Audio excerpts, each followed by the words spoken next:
Welcome everyone. Today we have another new episode, and this is very, very important because it's based on artificial intelligence and robotics engineering. And we have our famous speaker, Professor David, Professor Edward, and Professor Donalds.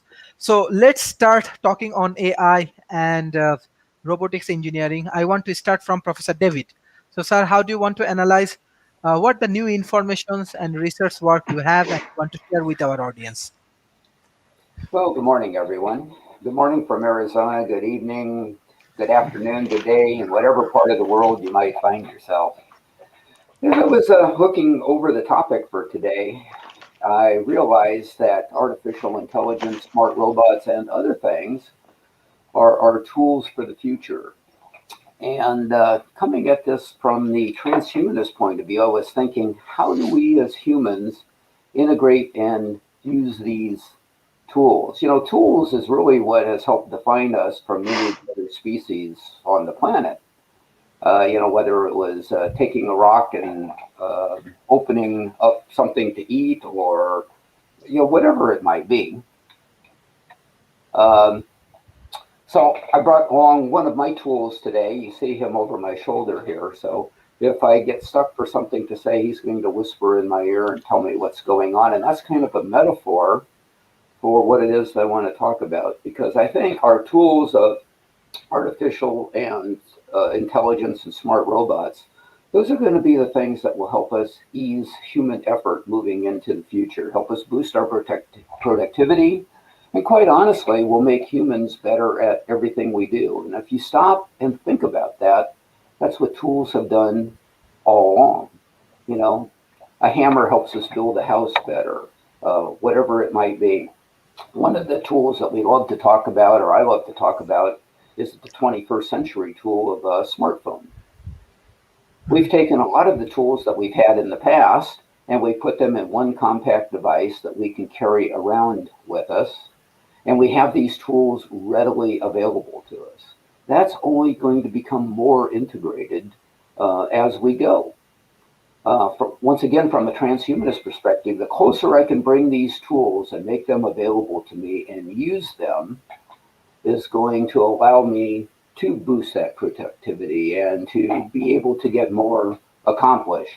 In the chat, I'm putting in a link to an Italian company. It's called smartrobots.it. And they have a couple of products for integration of smart robots and AI right now. I'm not talking about something off into the future. I'm talking about this integration now. And that's important because that's how we've evolved with tools all throughout human history. A tool comes along, it becomes useful, it gets passed on to the next generation. That generation has always had that tool, they adapt that tool and other tools and start integrating it into their life. So the purpose of these tools from smartrobots.it is digitalization for humans. Now, one of the places that they can use it is in quality control of, say, manufacturing and assembly, where you have, like this friend over my shoulder, that's sitting there, and we are working on projects together.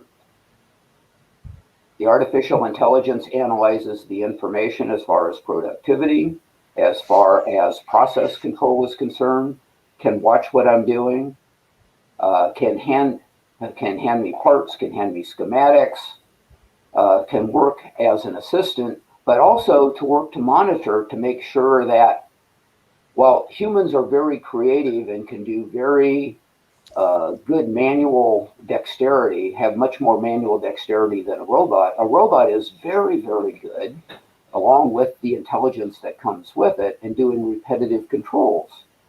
So what we're doing is we're taking the best of the human, we're taking the best of robotics, we're taking the best of artificial intelligence, and today putting these together in an environment where we can do more, do it at the right time, and do it with the most efficiency. When I first looked at this web page that I have put in the chat, and if you'd like to share that, Sharif, that's fine. one of the things that I looked at in the pictures is essentially just like the guy standing behind me. I've got a robot looking over my shoulder, and I thought, wow, that feels a bit uncomfortable.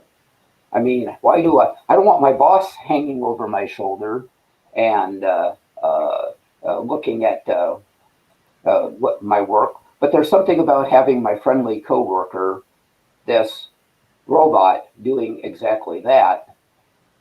And I realize, going back to this gradual integration with the use of technology, this is really what I'm used to. So now I drive a car that gives me a beep if somebody rolls up into my blind spot. I drive a car that when I put it in reverse, it shows me what's behind me so I can see that tricycle that the kids left out or whatever it might be. I start integrating the use of this technology and getting used to it. We've done that with going back to the smartphone. I will take my smartphone and look at the map in the GPS that's embedded in there, just to make sure that I know the route to where it is that I'm going. And oh, by the way, it can make me smarter because it's tied in to an information network that says, hey, don't go your normal route. Traffic's backed up there for 20 minutes. Take this other route. I wouldn't have known that.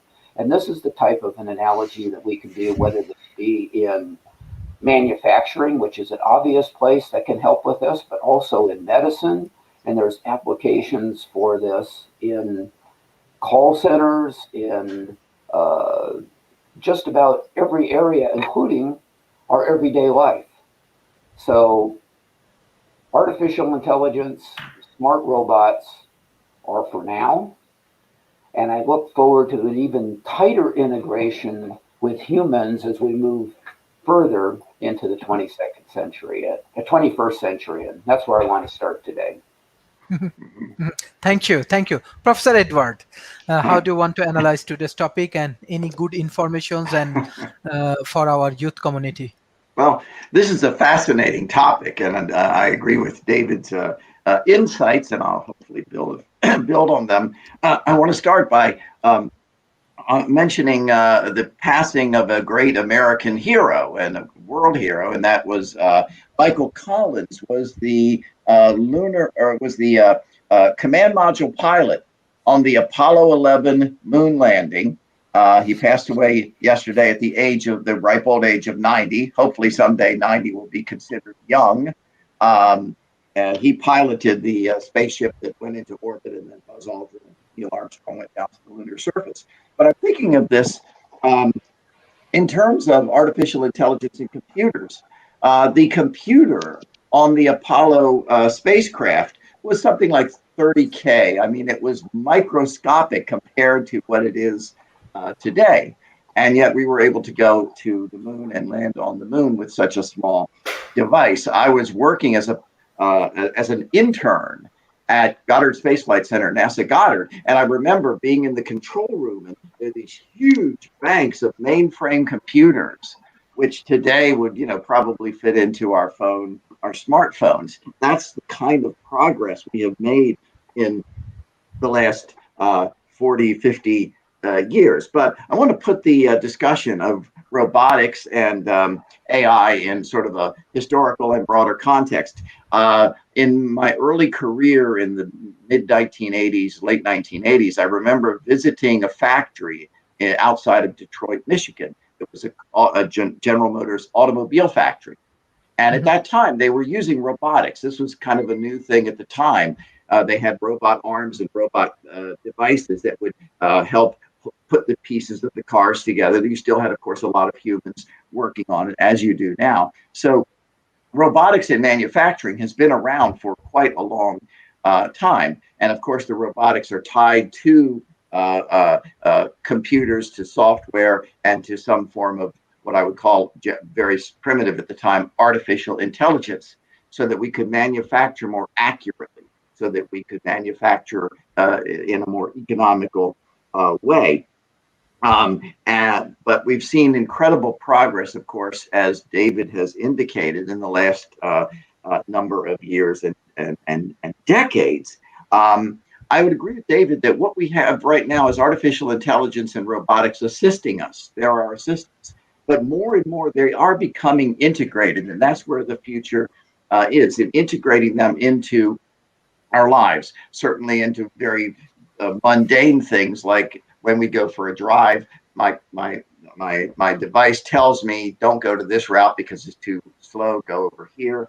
But even other things, for example, I've talked about this on the show before, in medicine and healthcare, where we can make a real healthcare system, because right now, if you get sick, well, then you start looking at your health. But with diagnostics, with wearable diagnostics, you can basically be hooked up, as it were, in real time to an artificial intelligence, and you can have your genes sequenced. So the artificial intelligence can be monitoring if you're about to have a heart attack or something's happening in your body that doctors really should deal with very quickly before it becomes critical. Or surgery. More and more, we're getting devices where a surgeon can operate even more efficiently because it's hooked up to an artificial intelligence, and the surgeon doesn't even need to be in the room. The surgeon can be in another city. And if it's the greatest surgeon, he can help you. Where artificial intelligence is making discoveries. For example, the Watson supercomputer has scanned thousands, I think it's actually millions of MRIs, and not only can make good diagnostics, but has been making discoveries saying, well, you humans didn't realize the association with this data and this data, which tells us the following. So now we have some more information that we didn't have before about health in general. This is all very exciting. I'll make two final remarks and then let my colleagues comment. The first is that we have to have, this is where that everything is integrated, that we've been talking about on your excellent shows that I recommend to everybody. Education is very important for two reasons. First of all, so that humans can learn how to not only use artificial intelligence, but to think of artificial intelligence in robotics as just the way we think about hammers, and just the way we think about pens and pencils, and the way we think about our laptop and personal computers and so forth today. And to be able to, I hold up a book here called Robot Proof, because technology is going to be changing very, very quickly. And so the skill that you might have today might not be the proper skill for the future. So we really need to always be thinking ahead, because robotics and artificial intelligence more and more are going to take tasks that normally burden human beings and take over those tasks. More and more, we're going to see the transition, I think, in the future from what's called artificial intelligence, which tends to be very focused, for example, on making particular discoveries, surgery, things like that, to what's called artificial general intelligence, which is essentially some kind of almost human form of integrating knowledge and information. I'll end by saying that for the young people listening to me, if you want to kind of go back to some of the original thinking about this, it's in science fiction. I would suggest to you the author Isaac Asimov's robot series, The Caves of Steel, The Naked Sun, and The Robots of Dawn, which features the greatest humaniform robot, R. Daniil Olival. And it's very interesting to look in the 1950s and 60s and to look at science fiction and to see what science fiction writers like Asimov, who was a real scientist, was thinking about, and then take a look at the arc of what has happened and what we're going for in terms of artificial general intelligence. It's all very exciting, and young people listening, really get involved in this field. Thank you. Professor Donalds, I think that you have different research, different point of view about AI and robotics. Yes, I've been fortunate. I've been reading some really amazing books. One of them is Weapons of Math Destruction by Kathy O'Neill, who was a professor at Barnard and at the Columbia Math, who went into working at a quant at either a hedge fund, I think a hedge fund, and then went out and back and started understanding, really, she's one of the people that makes the algorithms that we refer to as artificial intelligence. She made another one that's amazing is by Atlas of AI by a Berkeley professor, and she's on the ethics board of Microsoft. And she also, and both of them brought to my attention something I really hadn't considered, which is, well, let me say this in kind of two pieces. If you see me on the show, I'm fairly skeptical about artificial intelligence. And I would ask both of my colleagues here to tell me exactly what they mean by general intelligence, because intelligence is basically a social judgment. It doesn't, I can run around and tell people I'm intelligent until I turn blue in the face, but if other people don't agree that I'm intelligent, I'm not. And that's just the way it is. So if you look at the kind of the history of the idea of how you would know something is intelligent, one of the key pieces is the Turing test, and the idea that you could be able to have a robot or some other artificial intelligent thing that you could get into a conversation with, and you wouldn't be able to tell that it wasn't a human being. I think it's important to realize that we're very easily tricked, and we have a tendency to anthropomorphize things. So for an instance, there was a thing called a chess playing robot back in the, late 1800s or early 1900s in Austria. And it dressed up as a Turk. It had, the turban, the whole bit. And it played chess, and it had like gears that would spin while it was thinking, and it was very good at playing chess. It could beat almost anybody. And of course, it was like the Wizard of Oz. It was actually a chess master manipulating the thing, and the name of it that they gave is Mechanical Turk. And I want to take off on that name because what people don't realize, or you don't think about artificial intelligence, is we talk about those millions of photographs, radiology photographs. We talk about very facial recognition, all the various things that we talk about. Well, how does that happen? What happens is that in order to train these things, you have to be able to tag all the elements in these. And so what Amazon ran into a problem at one point was that they couldn't tell if they had duplicates in their database, their online database. In other words, they couldn't reliably come up with a mechanical way to be able to tell if there were duplicate entries. So they hired people to do it. And they invented this thing, and they called it Mechanical Turk. And what it is a way of outsourcing tasks to micro tasks to people all over the world, and have them look and check. And hidden behind, and they pay them nothing. And oftentimes, I've actually used Mechanical Turk, but because I was doing it for research, I calculated how long it took, and I made sure that anybody who did the task would be getting $15 an hour. I mean, so that was just something you have to do when you're doing scientific research, but plus it's the right thing to do. And I want to go on with Amazon a little bit. So what they did is you outsource this. The people do a task. They get credited some amount of money, half a cent, whatever like that, a tenth of a cent, and they just do this and do this and do this and do this. So it's a way that Amazon came up to get people to work for them without paying them, basically, or paying them almost nothing. Amazon has continued to use this idea of artificial intelligence in this way of integrating AI and robots with humans to be staggeringly draconian. Amazon gives people a huge bonus if they can last a year in their warehouses. But so many people are injured and and they use sensors, little lasers. They use to see where your body is in space.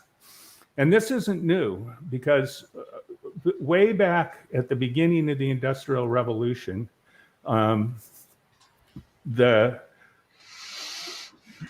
Henry Ford, the first thing that they had was the disassembly line. And there's a great book about it called The Jungle by Upton Sinclair, where he talks about how they took the process of the way of processing meat, so that they automated it, where they have it be so that every person had a teeny little task, just like the people with Mechanical Turk, who will look at a page and they will say, there's a car in it, and then click. And in fact, Google, when you go to Google's R Capture, and they ask you, and you see that thing where they say, identify all the things that have light poles in them, or all the things that have cars in them, so that you can get through. Google uses that information to train their artificial intelligence. So you're basically working for Google for free when you do that. I'm going to just go on with the assembly line just a little bit. Then Ford watched that. He figured out how to do the same thing. A guy named Taylor came along, and Taylor ran around with stopwatches, and he divided what people did into micro tasks so that he could make things more and more efficient. And the whole goal is to break everything down into small enough pieces that anyone can do it, because they don't have to learn the whole system. And Amazon has taken that to such an extent where they're monitoring. During the day, if you are down for more than 15 minutes, they fire you at Amazon. So really what we're doing is artificial intelligence is kind of doing the opposite of what we'd like it to do. It's become a way. I mean, sure, there's tools. I mean, the atomic bomb is a tool. I mean, hand grenades are tools. It just depends on who has the tool and who's using it for what purpose. And the purpose that it's being used for right now is basically forcing labor costs down and forcing people into kind of worse and worse jobs. So okay, thank you. I think Professor Edward and Professor David, you want to add some point, because this is more argumentative issues. Yes. Yeah. Well, I'll add this.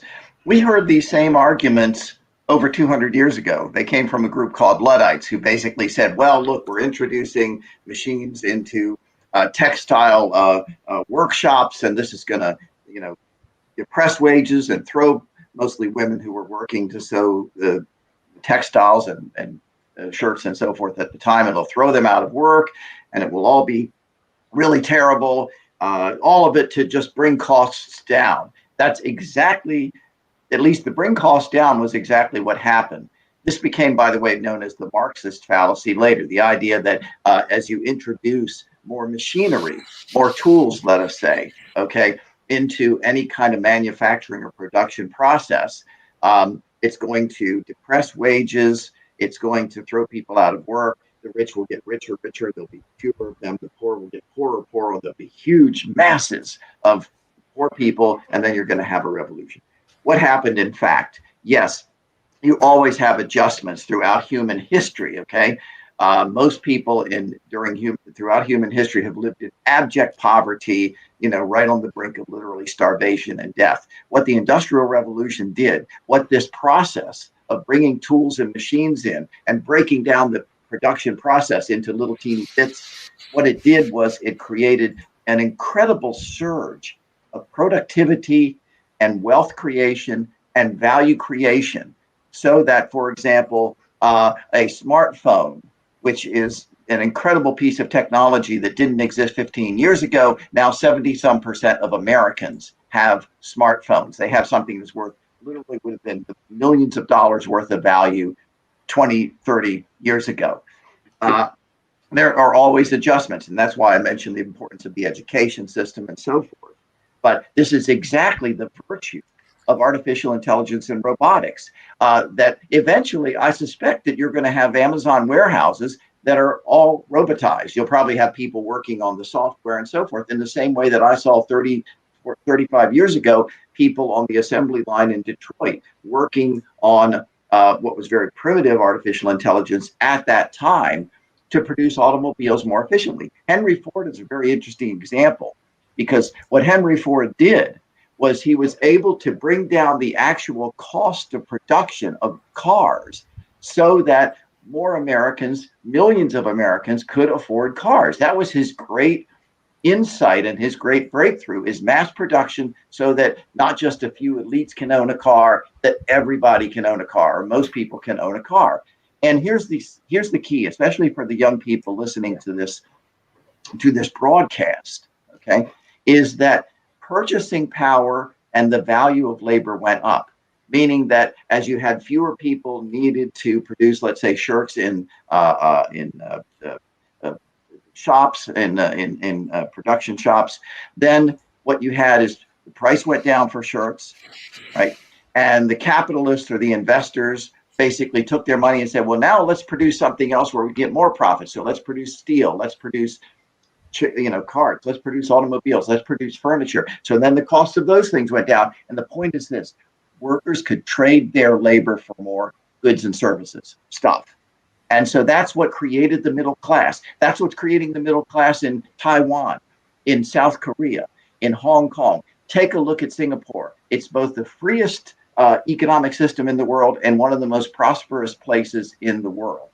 Are there adjustment issues? Absolutely, there are adjustment issues, which is why I wanted to mention the importance of education and some of these other, what I call infrastructure, that's needed to bring everybody into the process. But if you in Asia, if the people listening in India and Pakistan, in Bangladesh, in Philippines and other places, really want to become part of the industrial world and the prosperous world, and Malaysia, by the way, is doing pretty well right now on this. Singapore is obviously at the top.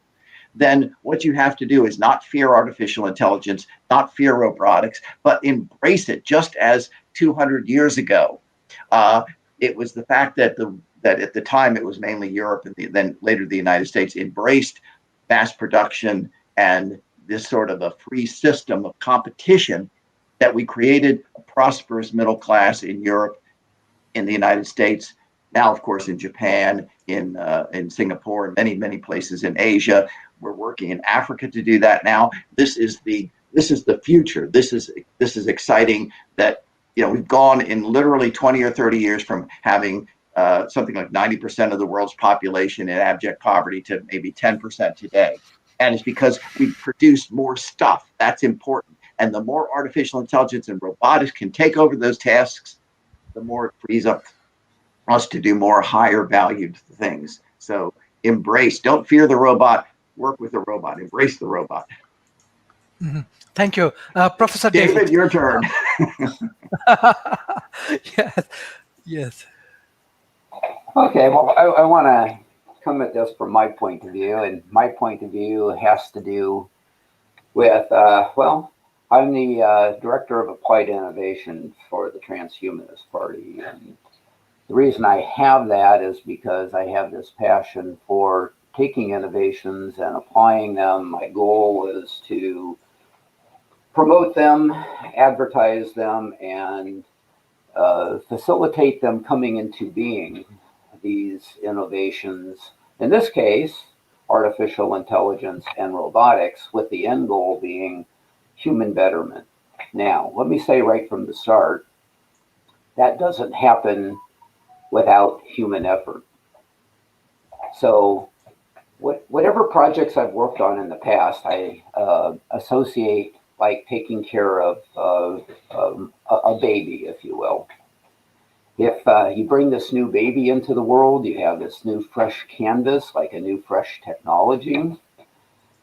You have to watch it, you have to nurture it, you have to grow it, and you can't take your eyes off of it, because if anybody that has a baby that knows is that if you look away and look back, what happened while you were looking away probably wasn't good. So you've got to focus attention on it to get the kind of outcome that you want. So the things that we're talking about today are artificial intelligence and smart robots. And Donald had asked about a definition for artificial intelligence. I take a broad view of artificial intelligence, starting with expert systems, and then into very narrow AI that can learn and grow as it works. And that's where I see the betterment coming as far as humans and robotics and AI working together right now, is being able to have that information readily available to us. And we always stay an integral part of the solution. Now, if this broadens into greater areas and multiple areas of understanding over time, that's great. But I'm interested in how we can apply this now and the near future. Now, keep in mind, this is a new tool. These smart robots are new tools. Artificial intelligence systems are a bit older, but what we call artificial intelligence is a new tool. And my experience as I look back into history with new tools is that they're crude. They get a particular job done, but they take refining. They take human intellect and intelligence to be able to morph and shape those into very precise tools. And we've done that over time. But once again, it takes the human involvement. And that's the reason for the second part of Transhumanist Party. So the Transhumanist Party is a minor political party in the United States, and there are other versions of it in other countries. But we're into the political end of it to push policy and to push discussion, to move these tools and to utilize them in an appropriate way. Because we as humans have many great qualities, but we also have some qualities that are not too good. Maybe being more interested in profit than human safety. As we talked about the Industrial Revolution, the first focus of the Industrial Revolution was to get factories set up and to get output coming out, and it was safety and efficiency and environmental concerns that came along after the fact. And those were because there were humans in the mix driving that and taking that forward. So we have this tension in our own humanists, the good side of humanists and maybe the less good side of humanists. And we need to apply that to all of our tools as we move forward. Now, let me give you an example. It's actually a little bit more of a late 20th century example, but I was a system engineer, system administrator, technologist, working for large corporations. One of my first jobs was automating call centers, taking call centers out of the Stone Age of paper and putting them into computer systems, so that when you called in and said, hey, I've got a problem with my bill, can you help me fix this? They didn't have to ask you 20 questions and find out who you were and then put you on hold for 5 minutes while they went and looked up your record. When you called in and you put your telephone number in, that directed your record straight from the computer system to the display that the call center operator was working on. And all they had to do was confirm that that was you and get your permission to talk about the sensitive information, and it was there immediately. And in the 20th century approach then is they're taking notes and they're talking, and they may have to put you on hold or transfer you to get something fixed. But that continued to push forward to make it more efficient also, so that we could do automated testing online right there with the person that you called in to do. And when they were done, this is more of a 21st century one that we're working with now, instead of now spending another 5 minutes updating your record, making the account changes, the personal digital assistant that's built in for this call center operator is listening to that and presents the notes to the operator and says, is this what you mean to put in their record? And are these the adjustments to their account that you wish to make? And they can make minor edits or approve it and move on. That didn't happen by accident either. That was a matter of looking at what was working, what wasn't working, And part of that was, of course, making it more efficient for the business, but it costs money to train really, really good people to do this. And what we can do to try to keep those people in their job, keep their job satisfaction high, took the drudgery of the writing and the research and so forth and made them improvers. So this is all a combination of artificial intelligence, and whether it be robotic kind of functions, such as going out and doing the automated testing, or whatever these are, they're going to become even more efficient as we move into the future. Now, we can take this down to the personal level. There's many repetitive tasks that I need to do on a day-to-day basis here at home. And it's really nice, as I'm starting to now see consumer-grade robots. The one that's most known, of course, is my little robot vacuum cleaner that runs around the house and cleans things up. But there's going to be more than that. I put into the link one that came from CES, what was it, earlier this year or last year, I forget which now, that adds security systems to that robot. But my favorite one is the robot that goes to the refrigerator, finds my favorite finds my favorite wine, pours me a glass of wine, and brings it to me. Okay, a little bit more 21st century and a little bit less imperative to have happen, but nevertheless, something that I look forward to. I'm an optimist because as I look at the arc of history, we have plenty of problems that we continue to solve and overcome, and I stay optimistic. And I'm looking forward to the rest of the 21st century, Sharif. Thank you, Professor. Professor Donald, from the data and information we are observing even in Asia Pacific, especially year 2020, 2021, as per prediction of the local market research, and 2022 even, the robot utilizations in the industry will increase in Asia Pacific. Example, Malaysia, Singapore, China, even Australia, different countries, they actually use a lot of robot for the manufacturing industry, for construction industries, and many things actually increase. What are your observations? Is it good, or there are different opinion from your side? But what I understand from the policymakers, they are very much concerned. Like the example, when they have to bring the workers, let's say for their construction from outside their economy, they have different kind of challenges. But when they're utilizing robots and this thing for their construction, Asia Pacific actually many new construction happening. So when they use robot and these things, according to policymakers and governments and corporations, they feel it's more safe, it's more helpful for their economy. What your observation? Well, I want to start out by saying that I'm not saying in any way that we should stop doing it or that it's bad or anything else like that. What I'm trying to make people aware of what's actually happening. Artificial intelligence isn't intelligence. What it is I've written expert systems. I've been part of the deep learning meetup in Silicon Valley for years. I mean, organizer of it. And I get to listen to what people are doing day after day. I mean, since COVID, of course, it's slowed down, but I've gone to places and seen robots that do backflips, and worked with and gotten to be introduced and know some of the top robotics companies. Several of my good friends' kids participate in the robot competition in high school every year.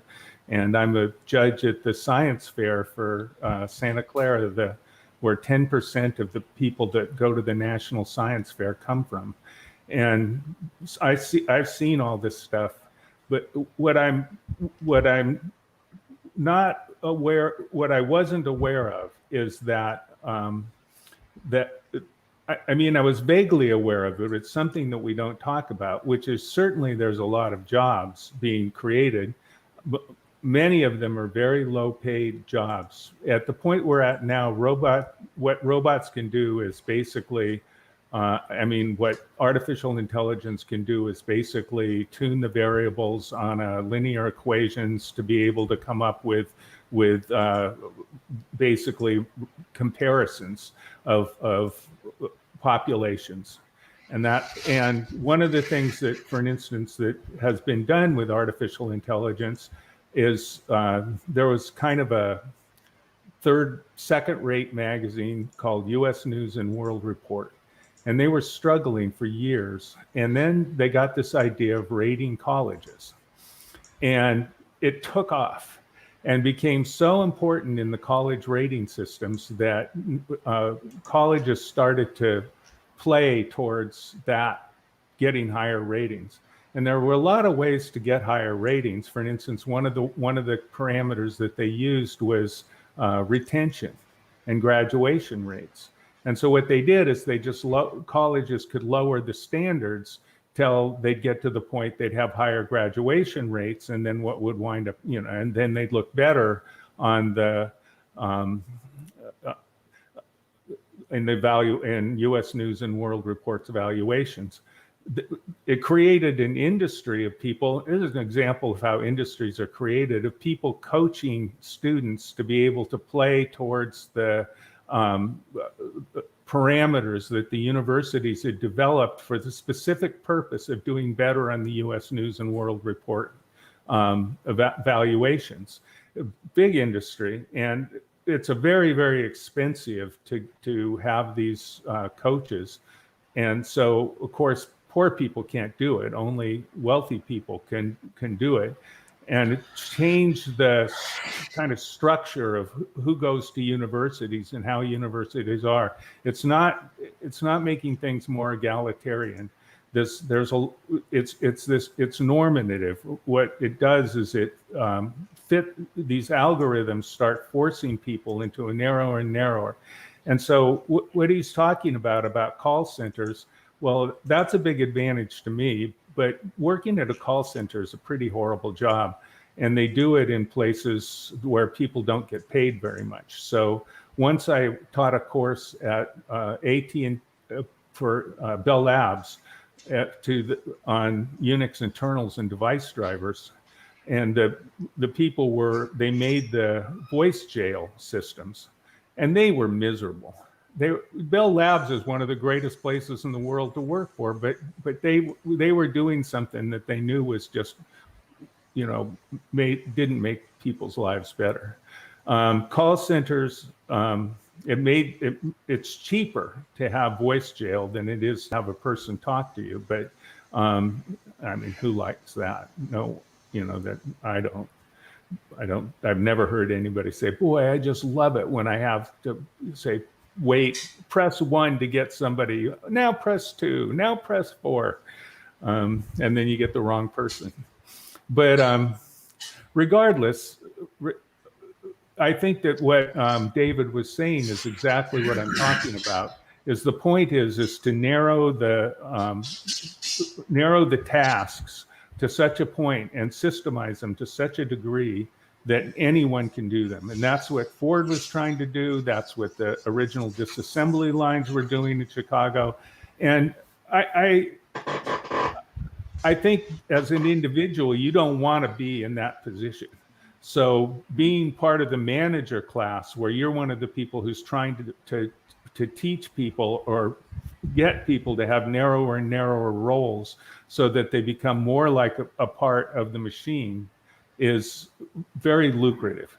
But being one of those people who gets plugged into one of those boxes is pretty miserable. So I think that the United States' happiness index is 16th or low. The United States, the whole global, the global inequality in the OECD countries is increasing to unheard of rates. So it's not actually the middle class, and I put links in from Pew Research, which is a very reputable firm, actually not firm, but nonprofit organization. And in every case, it's showing that that we're getting more and more disparity. I'm not saying that using these tools is a bad thing, because there's lots of useful uses for them. They're useful tools, but I'm trying to make people aware that at the same time it's creating this, it's systemizing things and being normative. And I'm going to finish by saying I love cell phones. I have a cell phone. I think they're wonderful. I couldn't live without it. I can't walk out of my house without it. I have a panic attack. So, but on the other hand, it follows everything that I do. It knows everywhere that I am. It knows, which is a benefit to me, because I can look back and see, oh yeah, I took this walk. It was 11.5 miles, blah, blah, blah. It's a benefit to me, but it's also a benefit to Google. And everywhere you are online and everything you do is more and more and more carefully monitored for the purpose of directing messages at you to basically persuade you to do various things, to persuade you to vote for a particular political candidate, to buy a particular thing, to do all these kinds of things. And so all of these things are kind of forcing us into a narrower and narrower channel. It's just something that's happening. It's not bad or good, but it's something that I think we should all really think about and be aware of, because in the longer term, to have a healthy society, we want to be able to get the creativity of human beings. We don't want them to just become little pieces in a machine. We want them to grow and develop into ways that they can add value to the whole society from their own personal experience and knowledge. Thank you. There are a few questions. Yes, Professor Edward, Professor David, and Professor Donald, I will ask you a question from audience. Nur Fazrin, greetings from Malaysia. In which areas of the industry, I want to say, development of robot is currently most dynamic? So just she want to know that what area, what industries actually utilizing robot heavily, and what's the benefit and outcome? Yes, Professor Edward. Yeah, actually, I'm going to let David comment on that one, and then I have a few things to add, because David is more of an industry person. I have my ideas, and I've looked at medical and so forth, but I want to hear what David says, and then I will follow David. How about that, David? Take it away. Okay. All right. Happy to talk about that. And there's a lot to talk about here. So, trying to answer the question about the most dynamic, I would say that's going to be a hard question to answer, because there's an explosion going on. The traditional areas like manufacturing, I think, are well understood. From my viewpoint, working in data automation and so forth for so many years, I see other sides of it, like the call center, perhaps, that most people don't even think about the automation that's involved in there, and why it's in there. While we're talking just briefly about call center, I want to challenge the idea that call centers are a horrible place to work, because the places where I worked, the companies valued the people that they had in there, and they went to great extent to pay the ones that could do well, and they paid them very well, the ones that did well for the company and for themselves. But also just the human touches that go along with that. In the chat here, Sharif, I put in an article about call centers and the happiness aspect that goes on in them. They do have, in many places, the stereotype of being, a very poor place to work. I know people that have worked in call centers for many, many years and very much enjoy it, and it very well works with their type of personality, and they are embracing these tools that are involved. So back to the question of what's the most dynamic, I think it's all becoming very dynamic, and I think it has to do with the explosion, the exponential rise of technology. I think most importantly, and we really haven't talked about this, is human ingenuity and applying the human ingenuity to all aspects of what we've been discussing here today. If we leave things as they are, I go back to my baby analogy. If I leave things as they are, they will get worse on their own. They won't get better. It takes human nurturing to make these things forward. And Donald, I appreciate the things that you're putting on the table, because we need to have these things in our view to take and turn and direct them, hopefully in areas that make them better for us. So I don't treat them as negative. I don't take them that way. What I do is I take and I look at them and I say, okay, so what can we do here to make this better? And from a system engineering standpoint, that's what I was paid to do, was to make things better. And that does, shareholder value for the corporations might have been the mark, but you don't get there in a vacuum. You need to have a good management structure. You need to have good employees. You need to have good retention rates. You need to be able to reach out and touch your customers and do a better job than your competitors. It's all very active, and it's all, from my point of view, very exciting. So dynamically, all of it, but I think probably the traditional areas like manufacturing and so forth are probably leading the way. And an earlier link that I put in there, and I've already seen that you've showed it, there was a picture of the standard industrial robot pipeline, if you will. And then next to it is something called cobots. And cobots are robots and machines that are working together. And then you take the link that I put in from that Italian company that's giving you an assistant to work alongside you, to collaborate with you, so that the machine can do what it does best: repetitive tasks, staying on task, being your personal digital assistant checklist to make sure that you're doing things properly. And then you have the human there to do the fine work, to do the things that are beyond the intellectual capability of the artificially intelligent powered robot that's helping you. That's the 21st century now, and I'm excited to see where that's going to go. Edward? Thank you. Thank you, Professor Edward. I think you like to give answer, Ale Ahmed. Yes. Like did modern technology increase unemployment in the future? Yes. Yeah, this is a very good question, and I'll just start by prefacing my remarks. Donald discussed the education system, and I've always come back to that point. And he noted correctly that there's a publication called U.S. News and World Report in the United States that rates colleges and universities. And what happened over the decades is that instead of, for example, a university or a college trying to produce the best product, the best education for their students, they look for ways to game the system.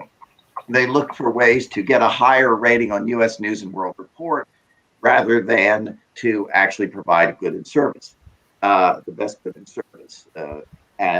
What I see that, though, is a failure, not a market failure, but a failure to have markets, because in this country, you have a lot of subsidies, you have a lot of governments, for example, give you loan guarantees if you go to college.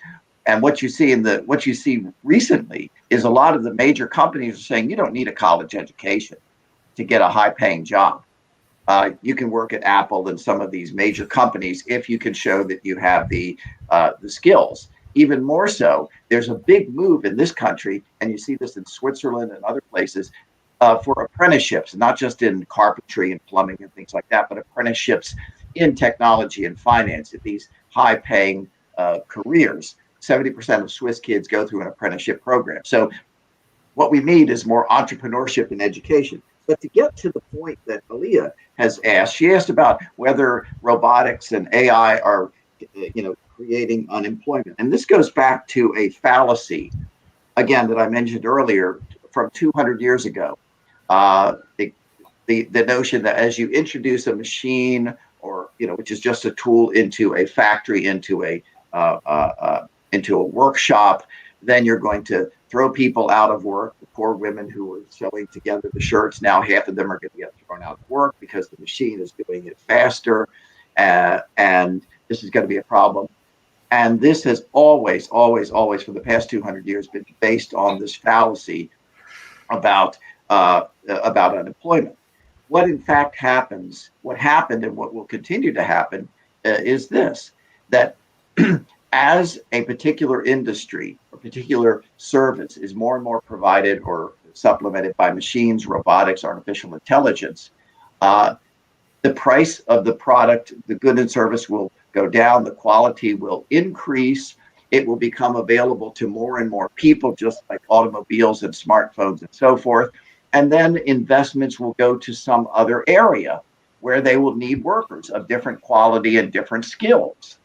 And so, in a sense, do we have jobs in the United States producing buggy whips for horse-drawn carriages? We do not have those jobs because nobody uses, except for tourist groups, horse-drawn carriages to get around. But we have other things. We don't have 30, 40 years ago, if you were a major company in the United States, you would have a whole room full of mostly women typists. So if an executive wanted to send a letter to a customer, they'd write it out, they'd hand it over, and then these banks of women typists would type out the letter and give it back. And so you had these banks of women typists. How many companies have banks of women typists? Probably none anymore. Terrible unemployment, right? No, but we have techs now whose value is much more than the woman typing the letter, because they're not only just typing, they're doing all sorts of other things in terms of networking, et cetera, et cetera. That is the process. And for the young people listening to me, Sharif, I'm going to have to do a whole course on this for you, okay?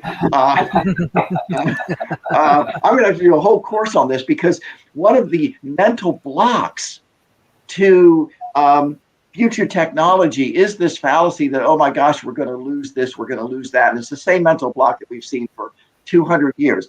David is right. And by the way, Donald is right about, I'm a humanist myself, okay? I see technology as bettering the human condition.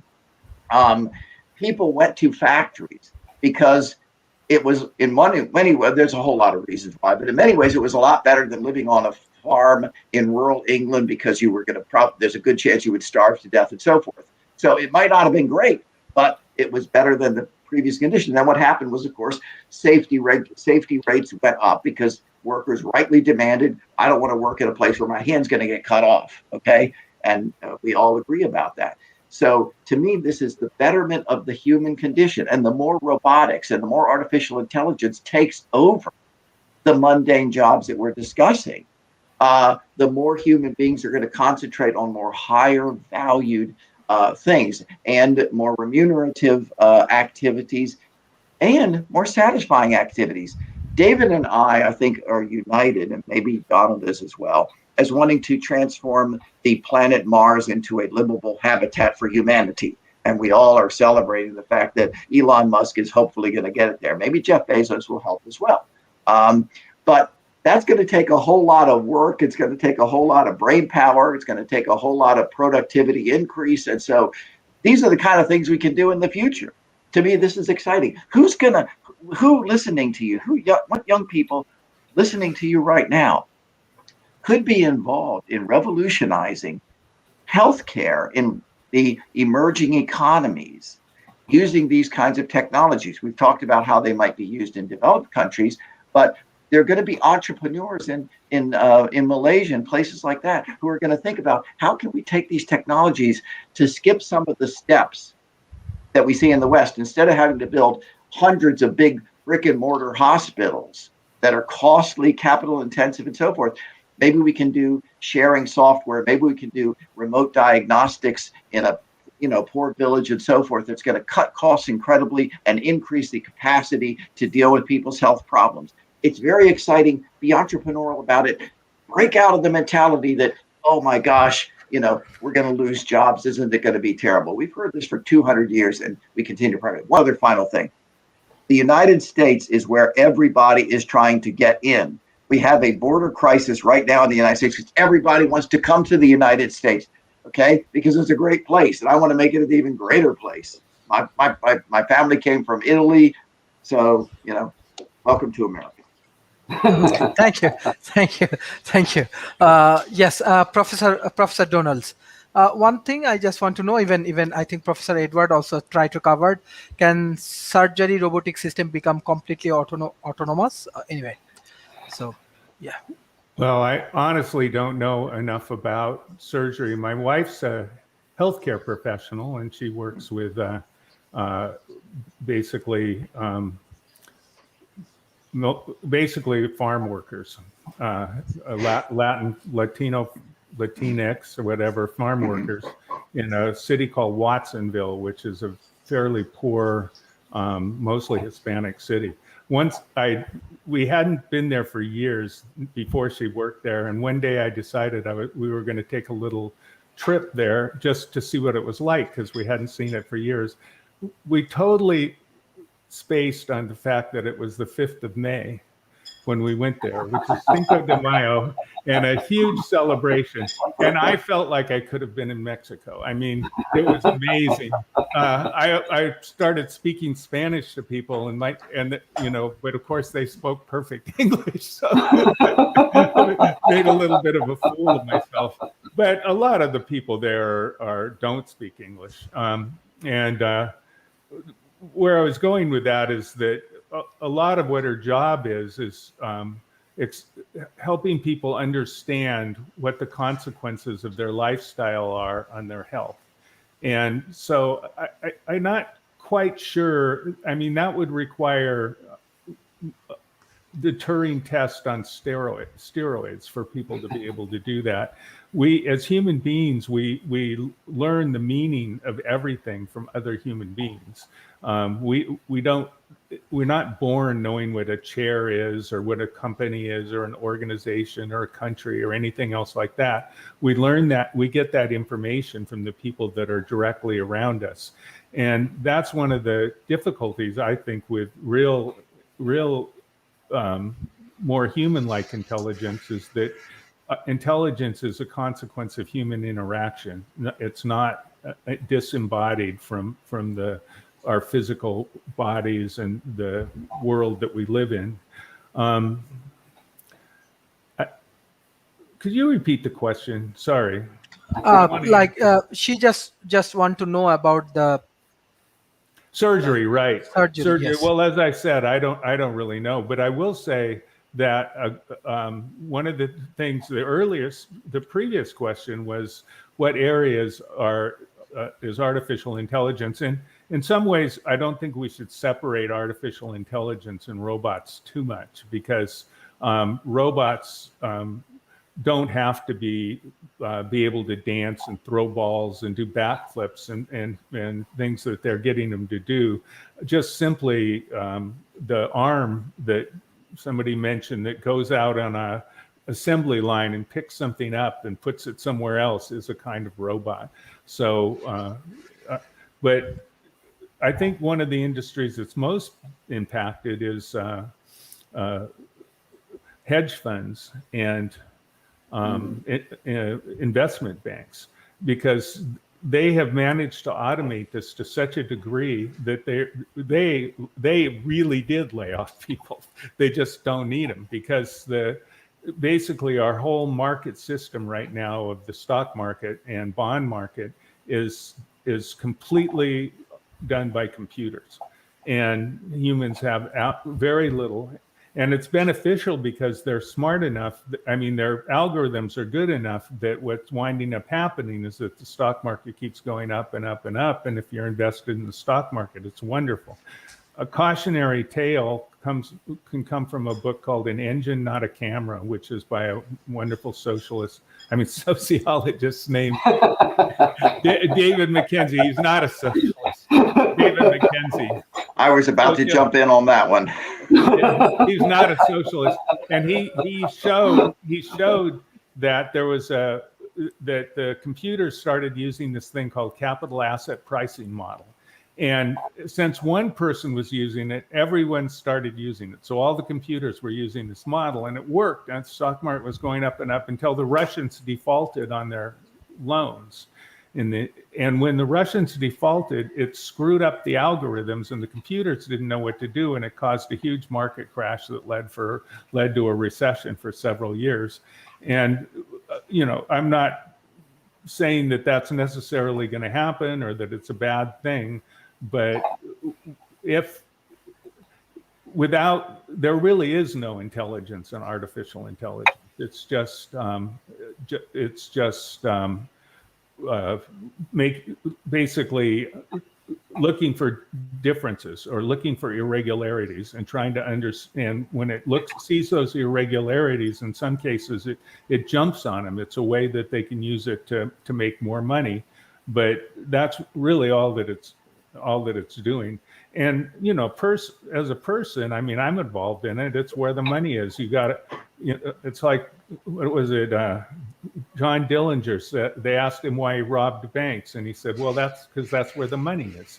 And so, I mean,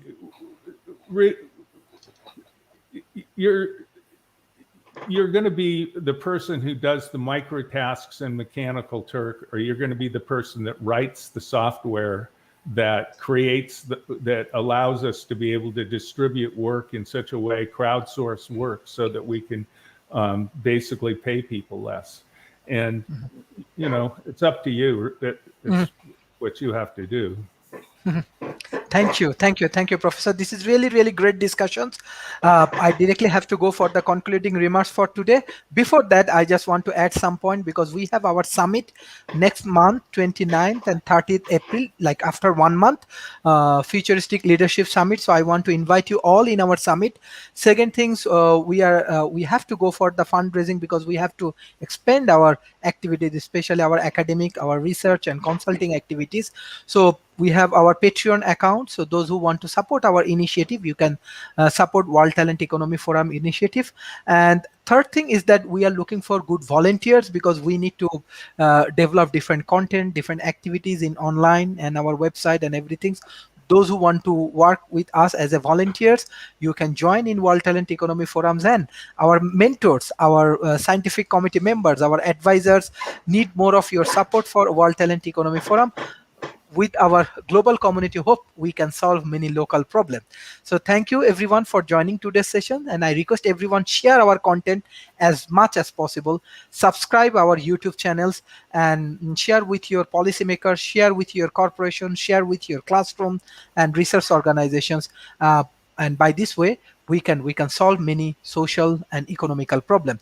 I want to start from Professor Edward, then Professor Donalds, and finally Professor David. I request you for the concluding remarks for today. And thank you. It's a great session and great opportunity for learning for us. Well, I'll just start there. Yeah, I agree. This has really been a great session. And I know I've been getting a lot of friend requests from on LinkedIn and elsewhere. I haven't unfortunately been able to respond to all of them immediately, but I'm very happy to have people reach out to me personally if you want to follow up on some of these discussions, and because I'm always happy to help.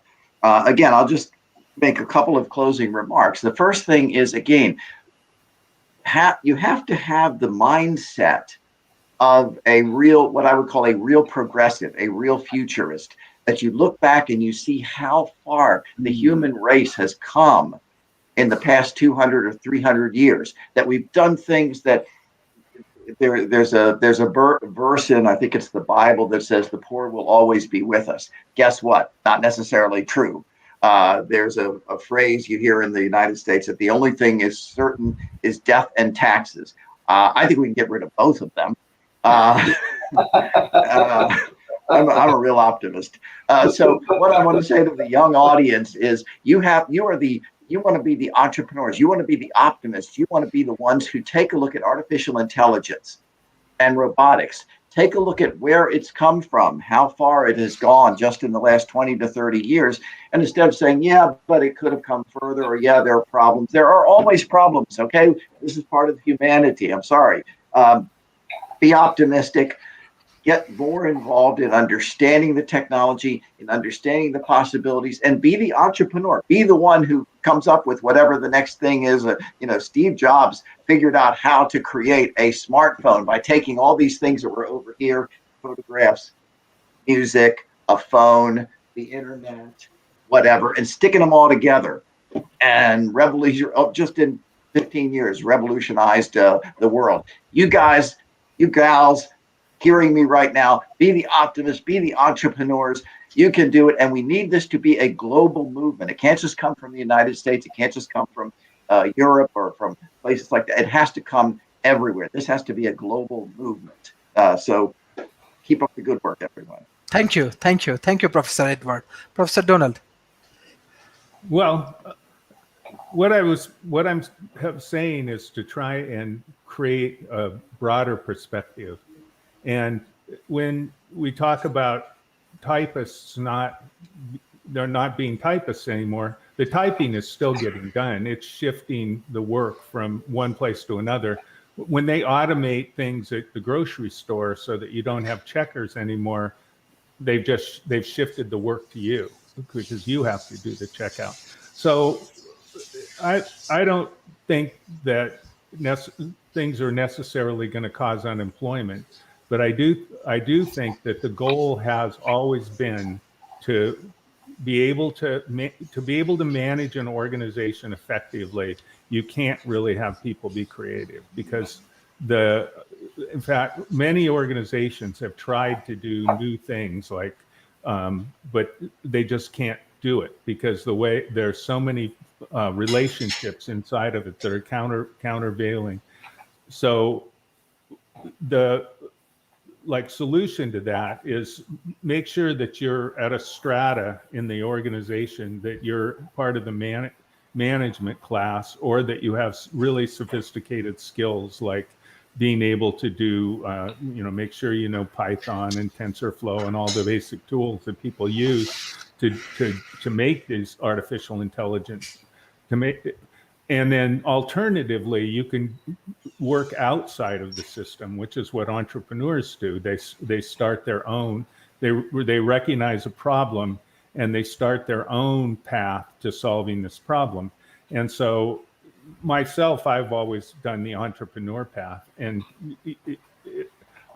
it's been wonderful. I've been to 24 countries so far, and I'm about to go and see some more, all work related. But every time I go there, I always take a week or two, and I'm one of those people that talks to everyone.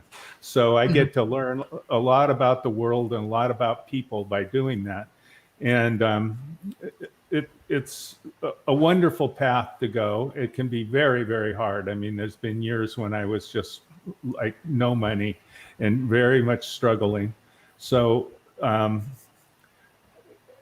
but it's kind of up to you. You're more safe in an organization in some ways, but again, there's if a company is, say, about to sell themselves, or a company is trying to do, there's ways that they can jack up their stock prices.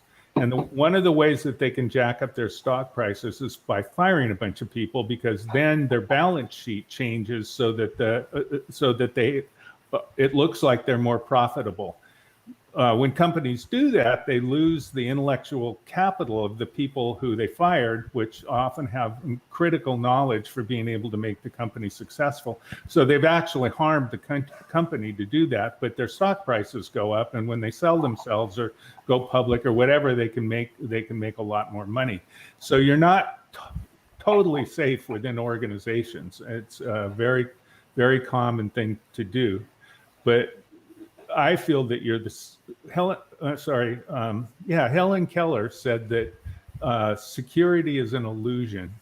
That the only way to live your life is to be able to embrace change and embrace the challenges. It says otherwise life's meaningless.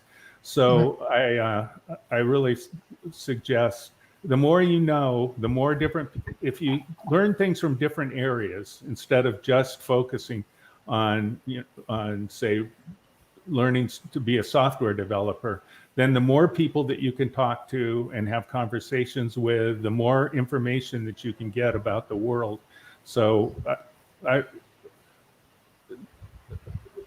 artificial intelligence and robotics is going to create new jobs. It's going to change jobs, but I agree with Edward, is that there's no point in time that changes haven't ultimately produced more. But again, a lot of what we talk about on this show is environmental degradation and some of the issues that are taking place as a consequence of having the metric for success within corporations and organizations be money. And that's the only metric that they have. And if you were a policymaker in another country, I'd look at the Scandinavian countries that put life satisfaction and other things as metrics for what they consider to be success. And I would recommend that to you too, all of the people that are listening. Create metrics for success that will be sustaining for you in the long term. Thank you.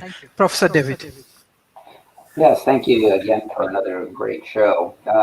Robotics. I want to end with talking about robotics and the question that maybe came out about surgical robotics. Maybe I can use that as an example for my closing remarks. It wasn't too many years ago that we weren't even talking about that, and now it's become something that is in use. And in the chat, I put in a link to a company that sells medical robots. Da Vinci. Yes, exactly. So there's some, I chose that particular one because they have some nice pictures of what their equipment looks like, just to give you an idea what it's like. And they do need to be in the hands of a skilled surgeon. That's today. Will that stay the same, I think, was the question. You know, will they ever be autonomous? I can't answer that. What I can say is I can look at what's happened with our technology, and I can say that this equipment will become more integrated for the use of the doctors. It will become more second nature, easier to use. It will be incremental progress moving forward that will have great spurts of innovation, new ideas. How can we do this better? There'll be creative input put in from the people that are using it, the medical professionals, but also the people that build it and maintain it. So over time, this will become more and more useful. I personally believe that the human skill in all these areas will still be valuable. I think there's something that we humans intrinsically bring to the table that we don't see elsewhere in the world around us. Now, what the challenge is then is for us to adapt to that and to focus on that. Edward picks up the book, I've got it here too, Robot Proof, and there's a good talk in there about how education needs to change, to adapt, to take our innovative aspects, to take our entrepreneurial aspects, the things that we that are humans are very, very good at. And that's where the human future is at. Now, I want to leave with one final remark. Are you aware that while this planet has lots of life on it, and we like to consider ourselves the dominant species, so the dominant species here is human, that we have another planet in this solar system that is entirely inhabited by robots? Mm-hmm. That's Mars. Mm-hmm. Okay, that's Mars. Mm-hmm. We even have a robotic helicopter up there now. I don't think we have to worry about the invasion from robots, and we don't have to worry about an invasion from Mars. Thank you. Thank you. It's really great session and great discussion. Thank you for joining today's sessions. So I request everyone, this is the great speaker, great scholar from around the world. Share our content as much as possible. Already we are observing from Spain, from Malaysia, from Bangladesh, from Sri Lanka, from Singapore. They are sharing our content. Please share as much as possible. This is really great session. Thank you, Professor David, Professor Donald, and Professor Edward for joining today's session. Thank you. Bye-bye and take care. Bye-bye. Bye-bye. Bye. Bye. Good to see you.